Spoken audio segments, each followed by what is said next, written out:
আসসালামু আলাইকুম। এখন আমি আপনাদেরকে বনি ইসরাইলের একটি ঘটনা বর্ণনা করব, ঘটনা আপনাদেরকে শোনাবো। সেটা হচ্ছে কিভাবে আল্লাহ তাআলার উপরে ঈমান রেখে বিশ্বাস করে যে কোনো বিপদ থেকে যদি বাঁচতে চান এবং সেই বিশ্বাস অন্তরের মধ্যে রেখে যদি দোয়া করেন, অবশ্যই আল্লাহ পাক কবুল করবেন। তো বনি ইসরাইলের সেই ঘটনাটা হচ্ছে তিন যুবক তিনজন যুবক তারা একসাথে হাঁটতেছিল। কোনো জায়গা থেকে তারা বাড়ির দিকে আসতেছিল। পথিমধ্যে ভীষণ ঝড় তুফান শুরু হয়েছে, অনেক বৃষ্টি বাতাস। তো এই বৃষ্টি থেকে বাঁচার জন্য তারা পাহাড়ের গুহায়, কারণ এখন তো আমাদের এখানে পাহাড় দেখা যায় না, তবে আগে অনেক পাহাড় অনেক নদী ছিল, অনেক পুকুর ছিল।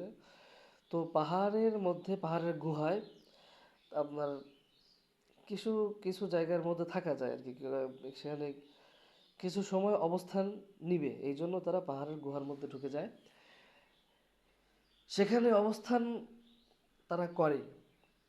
তো বাহিরে বাতাসের তীব্রতা এত বেশি ছিল যে সেই পাহাড়ের উপর থেকে একটি বড় রকমের পাথর খণ্ড সেটা নিচে পড়ে তার গুহার মুখটা বন্ধ করে দেয়, এবং সেই মুখ বন্ধ করে দেওয়ার কারণে তারা আর বের হইতে পারে না।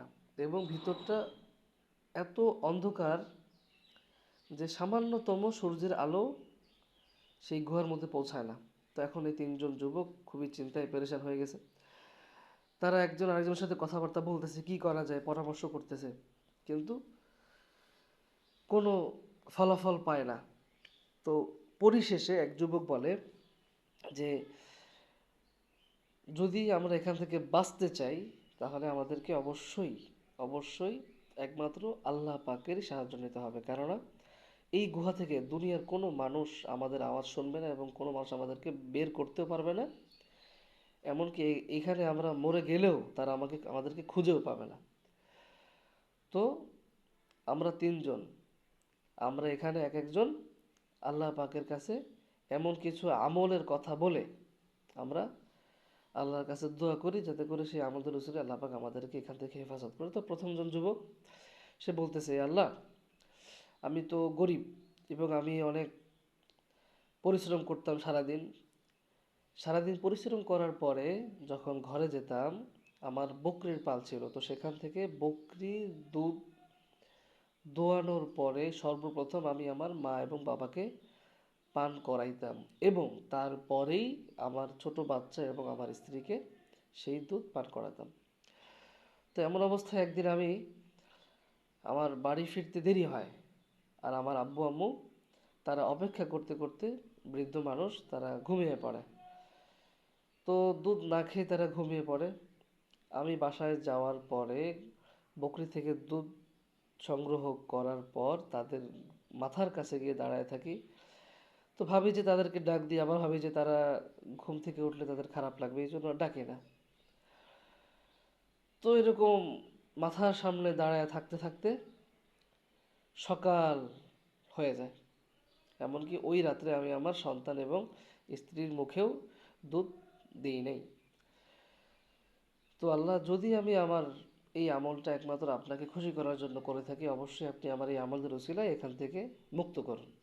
তো এই দোয়া করার সাথে সাথে গুহার মুখের পাথরটা সামান্যতম চেপে যায়, এবং সেখান থেকে সূর্যের আলো ভিতরে আসতে থাকে। দ্বিতীয় জন বলে, ইয়া আল্লাহ, আমি তো অনেক ধনাঢ্য ব্যক্তি ছিলাম। তো ধনাঢ্য ব্যক্তি হওয়া সত্ত্বেও আমার চাচাতো বোন সে গরিব ছিল, এবং সে আমার কাছ থেকে ঋণ নেয়। তো ঋণ নেওয়ার পরে সে যখন পরিশোধ করতে না পারে, আমি তখন তাকে এই টাকার বিনিময়ে তার সাথে খারাপ কাজ করার জন্য তাকে অফার করি যে তুমি যদি আমার সাথে আসো, আমি তোমার তোমার এই ঋণ মাফ করে দেব। তো ওই মেয়ে যখন রাজি হয়ে যায়, তো সে আসে। কিন্তু সে আসার পরে যখন আমি তাকে ছুতে যাব তখন সে বলে যে আমাদের এই ঘরে কেউ না থাকলেও, কেউ না দেখলেও একমাত্র আল্লাহ কিন্তু আমাদেরকে দেখতেছেন। আপনি আল্লাহকে ভয় করুন এবং আমাকে ছেড়ে দিন। তো আল্লাহ, আমি ওই দিন একমাত্র আপনাকে খুশি করার জন্য সুযোগ থাকা সত্ত্বেও আমি স্পর্শ করিনি। তো এই আমলটা যদি আপনার জন্য হয়ে থাকে আপনি অবশ্যই আমাকে মাফ করে দেন এবং এখান থেকে আমাদেরকে হেফাজত করেন, বের করে দেন। তো এই দোয়া করার সাথে সাথে পাথরের মুখটা আরেকটু বেশি খুলে গেল। 3 নম্বর ব্যক্তি, মানে দুইজন দোয়া করার পর যতটুকু খুলছে সেখান থেকে একজন লোক বের হওয়ার মতো কোনো কায়দা নাই, আরেকটু যদি সরে তাহলে একজন লোক বের হইতে পারে। সর্বশেষ 3 নম্বর যে ব্যক্তি, তিনি দোয়া করতেছে, আল্লাহ আমার ঘরে একজন শ্রমিক, সে কাজ করে বিনা পারিশ্রমিকে বাসায় চলে যায়, মানে আমি তার টাকা পয়সা, তার পারিশ্রমিক হাতে রাখি, কিন্তু সে নিতে ভুলে যায় এবং বাসায় চলে যায়। তো ওই টাকা আমি আমার কাছে রাখি, যে পরের দিন আসলে আমি দিয়ে দেবো, কিন্তু ওই শ্রমিক আর পরের দিন আসে না। পরের দিন না আসার কারণে আমি অপেক্ষা করি যে হয়তো বা তারপরে আসবে, কিন্তু না, তারপরের দিনও আসে। এরকম করতে করতে লম্বা সময় অতিবাহিত হয়ে যায়। এরপরে আমি ভাবি যে এই টাকাটা তো আমি হাতে রেখে কি করব, আমি কাজে লাগাই। তো আমি ওই শ্রমিকের টাকাটা দিয়ে একটা বকরি কিনি এবং সেই বকরি থেকে আস্তে আস্তে বাড়তে বাড়তে বাড়তে বাড়তে একটা বিশাল বড় পাল হয়ে যায়, যে তখন আর আমি সামলাতে পারি না, একজন রাখাল নিয়োগ দিই এই বকরির পালকে সামলানোর জন্য। এবং সেটা ক্রমশ বড় হইতে থাকে। তো বহু বছর পর ওই যুবক আমার বাড়িতে আসে এবং সে বলে যে আমি আপনার বাড়িতে একদিন কাজ করেছিলাম, আমার টাকা নিতে মনে নেই, আজকে আপনি আমার পারিশ্রমিক দিয়ে দেন। তো আমি সাথে সাথে তাকে বললাম যে ওই যে দেখো দূরে যে বকরির পাল দেখা যায়, ওই বকরির পাল এবং ওই রাখাল দুইজনই তোমার পারিশ্রমিক। ওই শ্রমিক অবাক, এই কি বলে, একদিন কাজ করলে এত এত কিভাবে হইতে পারে, এ তো অসম্ভব। বলে যে না, তুমি তোমার পারিশ্রমিকের টাকা দিয়ে আমি একটা বকরি কিনি, সেই বকরি থেকে বাড়তে বাড়তে এই পাল হয়েছে এবং এই রাখালকে আমি নিয়োগ দিছি।